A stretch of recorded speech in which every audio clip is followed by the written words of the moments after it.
Bismillahirrahmanirrahim. Assalamualaikum warahmatullahi wabarakatuh. InsyaAllah pada hari ini kita ni akan mempelajari pelajaran fikih bahagian salah darjah 4. Doa sebelum belajar. Bismillahirrahmanirrahim. Rabbi shrah li sadri wa yassir li amri wahlul 'uqdatam min lisani yafqahu qawli wa sallallahu ala sayyidina Muhammad wa ala alihi wa sahbihi wa sallam walhamdulillahi rabbil alamin. InsyaAllah hari ini kita ni akan mempelajari perkara-perkara makruh dalam sembahyang. Jadi, perkara-perkara makruh dalam sembahyang di sini antaranya ialah 1. Berpaling ke kiri atau ke kanan. 2. Memandang ke atas iaitu mendongak. Yang ketiga, berdiri pada sebelah kaki. 4. Berludah ke pihak hadapan atau ke kanan. 5. Berlebih-lebihan membongkok dan menundukkan kepala ketika rukuk. 6. Bercekak pinggang. 7. Menyingsing kain atau baju.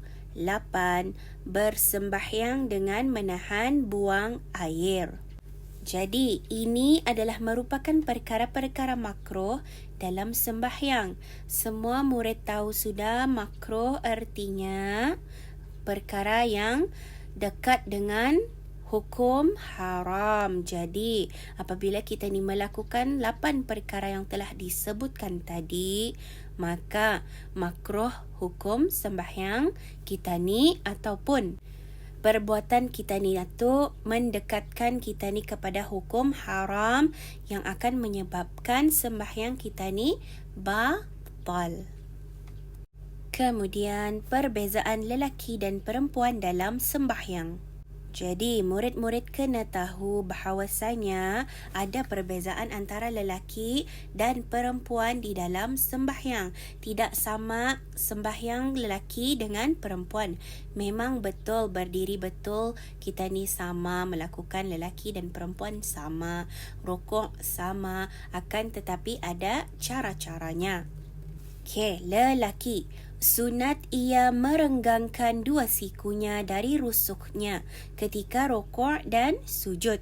Manakala perempuan, sunat ia merapatkan dua sikunya dari rusuknya pada ketika rukuk dan sujud.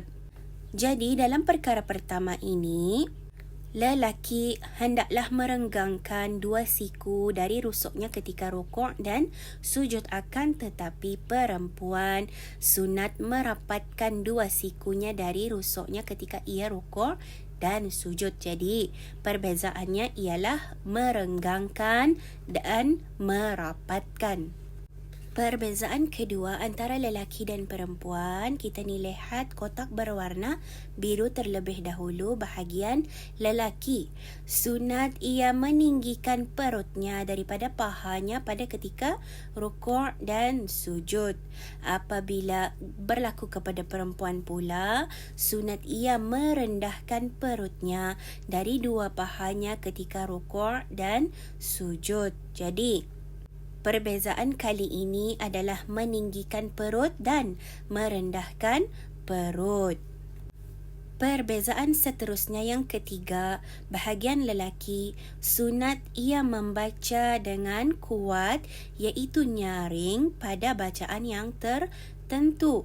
Apabila perempuan pula, sunat ia membaca perlahan apabila ia sembahyang dengan lelaki yang bukan mahramnya.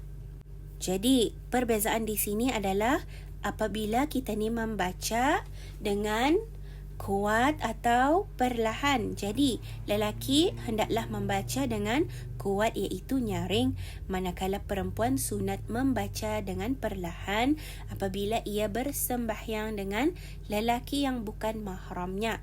Artinya lelaki itu dapat dikahwininya dan lelaki tersebut haram melihat auratnya. Jadi atu bermaksud bukan mahram. Perbezaan yang terakhir iaitu yang keempat, lelaki sunat membaca tasbih subhanallah ketika berlaku sesuatu perkara yang berkehendak supaya diingatkan dengan niat zikir, seperti imam lupa sesuatu perkara.